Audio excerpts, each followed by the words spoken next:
kitchen, and today I'm going to show you the basics for just cleaning cast iron and general maintenance, how to reseason it. So this is kind of a beginner's video for cast iron because I see that question a lot, and there's a lot of opinions on it, a lot of methods, a lot of debate over it, but it's actually really simple for most case scenarios. What I did today is I cleaned 3 cast iron skillets, and they're in 3 different stages, from normal to medium to a little worse. Basically, all you're going to need to clean cast iron is hot water. A wooden spatula works great. You can use a credit card or a plastic spatula. Don't use a metal one because you're going to end up scraping off seasoning. And that's really it. A sponge works good too. Some people like to use coarse salt, like kosher salt. I never really had to do that. Another option is you can get a chainmail scrubber. I'll put a link below where you can buy them. They're cheap. I don't have one. I will be ordering one though because I think it'll be useful for those worst case scenarios where something's really burnt on or stuck on. But basically, cast iron is very easy to clean. It can sound a lot harder than it has to be. Really, it's just the best is if you clean it after you're done using it. But sometimes if you use it over an open fire or it sits overnight, it's a little bit harder. If you didn't season it well, you're building up the seasoning, some things might stick more. Eggs, for example, if you cook them too hot, they will stick. It's all easy to clean up, and you'll see these methods coming up. You might have noticed I did not upload anything the last 2 weekends. I've been recording a lot of footage, but I've been actually really busy. My allergies have been kicking my butt, that's why my eyes are bright red right now. So we'll get right down to this. I'm going to show you three pans in 3 different states. Nothing too severe, but just your everyday use and how I go about cleaning them, which is actually really easy. And we'll go into how to reseason, which is simple. Not much work to it. It's not like the initial time you season it. And just general maintenance and storage. Because as long as you do that, your cast iron's going to last forever. I will cover real quick what you don't want to use. You don't want to use any chemicals. Even a lot of people will say don't use dish soap, and you can get away with it if your seasoning is built up well enough. I wouldn't recommend it, but I have used it. I have to admit it doesn't hurt anything if it's used occasionally. I think the biggest thing behind that is older soap had lye in it, and that will definitely strip off your seasoning. Normal dish soap like Dawn or something like that is not going to hurt it using it sparingly. You don't want to use these kind of like abrasive things like a metal scrub brush. That will strip off the seasoning. You do want to use these if you want to strip off the seasoning. I will use a soft sponge. That's perfectly fine. Even if it had some soap in it at one time, it's not a big deal. I just won't dump a bunch of soap on it before I use it.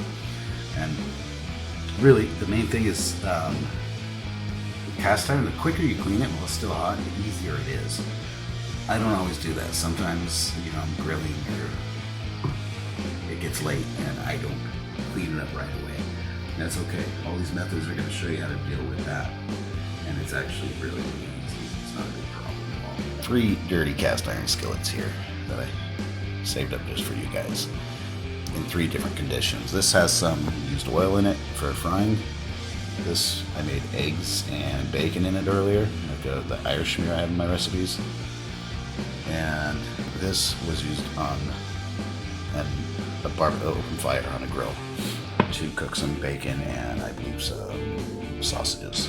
So this is probably the worst one of all 3. It's been over an open fire. There's this fat buildup that's dried now and food buildup. These 2 are actually really easy. So we're actually going to start with the easiest and work up, I guess. So this is just some oil that was fried to deep fry some like rolled tacos last night. Very thin oil.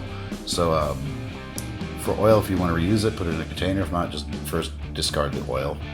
And then all this is really going to take is some hot water and a clean sponge. I don't need any soap for this at all. I'm just going to rub it out, rinse it out with hot water, and then we'll look at what to do just to maintain it after that. So I drained out the oil and gave it a rinse under some hot water. Used a soft sponge just to clean it with. You don't even need to use the abrasive side in a situation like this. Important thing is afterwards you can hand dry it a bit with a towel, but it's still not completely dry. It's not going to be dry enough. It's going to rust if you do that. So then I put it back over the burner, and I want to get it warm enough to where the handle starts getting, feel heat in the handle. So I put it on pretty high on the burner and just give it a minute or two like that. That's going to help evaporate all the moisture that's in there. And then finally the last step is I'm just going to put just a really a half a tablespoon drop of oil in there. I'll just use canola oil for this time. Drop it in and then take some people like to use a dedicated cloth for this, or you can use paper towel. You're just going to rub a really light coat of that oil around the pan just to re-season it and keep the moisture out, and that's going to also help you when you cook on it next time. That oil is going to actually sterilize anything in the pan. And that's it. That's for the easy case scenario. So while that's heating up, I'll just throw a coat of oil on it when it's ready. And next we're going to move on to this second stage when you have stuff more stuck onto it like this. It's heated about a minute just till it starts to do some smoke. Go ahead and turn the heat off. And use whatever oil you like to use for seasoning. Canola oil, grapeseed oil for seasoning is fine and it's cheap. So just a drop. That was a little too much, but I'm trying to do it one-handed. Half of that is fine. And then, like I said, a lot of people say don't use paper towel. The problem is it's going to leave little lint pieces of the towel on the material, especially if it's a more modern pan that's a bit rough in texture as opposed to the older ones that are pretty smooth. But I found as long as I just don't push hard, it's fine. And this is going to get pretty hot. Some people like to use tongs to do it. I'm just going to give everything a good coat. Usually this is all I do, because I use these pans pretty much daily. Maybe once a week or so I'll actually do the bottom side of the pan, or if I'm cooking a lot over an open fire. But as I'm at it, I'll get the edges, the inside, the top, and the handle. And then, I don't have to do it every time, but I'll actually do the sides and the bottom maybe once a week if I'm using it every day. So that's it, and that's done. And that's you don't want to use too much oil. You want to get pretty much, you're trying to wipe out as much of that oil you can once you do it. You don't want to leave a thick coat. That'll cause this weird beading and blotches on it. This next one here, it's got some eggs that were made with bacon kind of stuck onto it.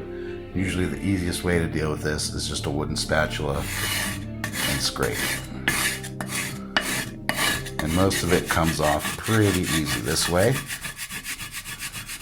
If it's seasoned well, it's not a big issue. I'll dump that out, and then again, the same I did with this one, just run it under some hot water. If it's some parts are stubborn, I'll use the wooden spatula to scrape it. First I'll just try with a sponge, but usually this comes out really quick. Now if it's more stubborn than that, you're getting pieces stuck in, it's still pretty easy to take care of. I'm just going to put some hot water in this and put it over high heat, just to get that water kind of not even to boiling point, just really hot.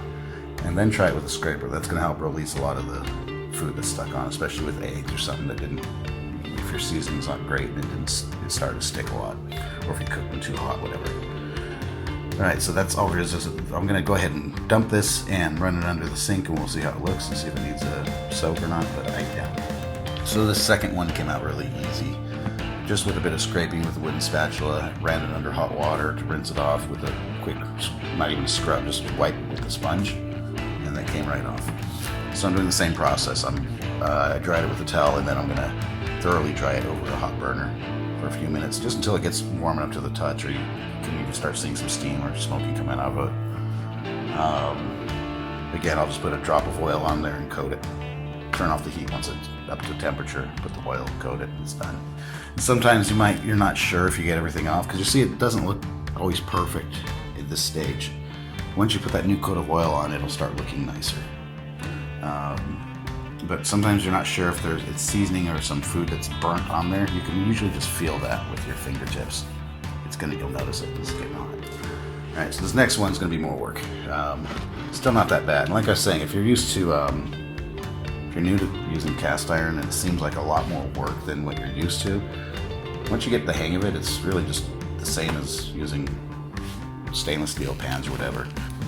This third one's gonna be the most work. It was used on the grill, I think, yesterday for some sausages and bacon. So there's fat in there, bacon lard. So first thing to do is just heat it up. And normally, like before I go into that, you know, if you clean these when you're done with them, it's going to be a lot easier, saves you a lot of work. This still is not so bad. It is a pretty quick process. I just want to heat that enough so it turns back to liquid and I can pour it out. Then we're going to see from there how much work it's going to take. Okay, so for this one, I just heated up that fat so it's liquid again. And we're going to first just try scraping. It looks like most of it's going to come off, no problem.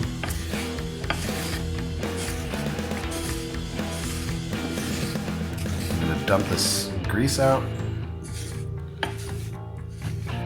and then give it a rinse and see if it's going to need anything additional. It might need a soak with water. It's sticking up a bit here, but it's actually coming out a lot easier than I thought it would, which is usually the case. But I mean, if it's really stubborn and all these methods didn't work, just soak it in, put some water in the pan and put it back on the heat until it's almost boiling, then try to scrape it. You find it releases most of anything that's burnt on there or built up. This one came out easier than I thought.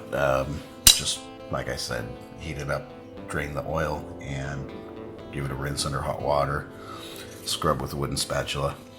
I can still feel a little bit of residue, and that's from, I use some barbecue sauce, so the sugar and the tomato paste in that is pretty strong to get off.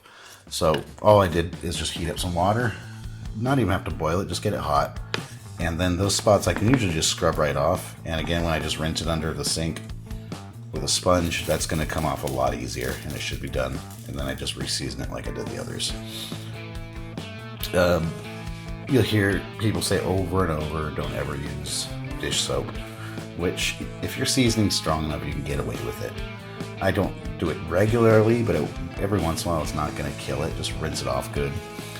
I think the main thing about that is older soap had lye in it, and that will strip off the seasoning. It's not necessary though. You know, these are, if you re-season them, they're gonna be sterile and clean. It's really easy. I mean, there are worse cases where stuff gets really burnt on, so you might have to repeat this soaking process. But if you don't stress out if your seasoning gets kind of blotchy. It's hard to see in here, but maybe you can see it's not totally uniform dark everywhere. That can happen. I mean, if your seasoning's flaking off where you see it in the food, you can taste iron in your food, and it changes the flavor of your food, then okay, it's something's wrong. You should re-season and strip it. Strip it, then re-season it. But if you see some parts kind of getting blotchy, don't worry. The more you cook on it, it'll fill back in most cases. It doesn't have to be totally perfect looking for it to work well. So that's it. All three pieces are cleaned and re-seasoned, and that's all there is. Because I see a lot of people asking about how often you should re-season, etc. If you're thinking of seasoning when you initially do it in the oven, where you do these cycles of an hour at a time, you shouldn't have to do that if you maintain it right. Re-seasoning is just simply cleaning it and putting a small coat of oil back over it after it's thoroughly dried. I use mine pretty frequently, almost daily, so they're usually sitting out on the countertop. But storage is also important. If you're not using them all the time or you're storing some pieces, you have to keep them dry. Any moisture is going to cause rust. So you want to make sure if you're going to store them for a long time, put a nice new coat of oil on it. Try to avoid stacking them, but if you have to, use some like a paper bag from a shopping bag or whatever. Newspaper, whatever, to put in between them. Some people keep them in the oven on a rack. That's really good. They sell special racks for them. Or just hang them on your wall. They can look pretty cool next to a fireplace. Just keep them dry. But the best thing is just use them frequently. If they like to be used, the more often you use them, the better the seasoning comes, the better they work. And that's it. I'll be doing some more videos, of course, on other topics with cast iron maintenance. You might have noticed I didn't post anything the last 2 weekends. I did record a lot of footage, I just have not gotten around to editing it. So to make up for that, I'll be posting this along with a few extra videos for the next couple of weeks. And try to stick to that weekly schedule I've been trying to do for a video every week. Make sure you hit subscribe so you don't miss those, because they're going to be up probably in the next day or two, if not tonight. And I will do some randomly like that. Thanks for watching, and now it's time to cook on these things.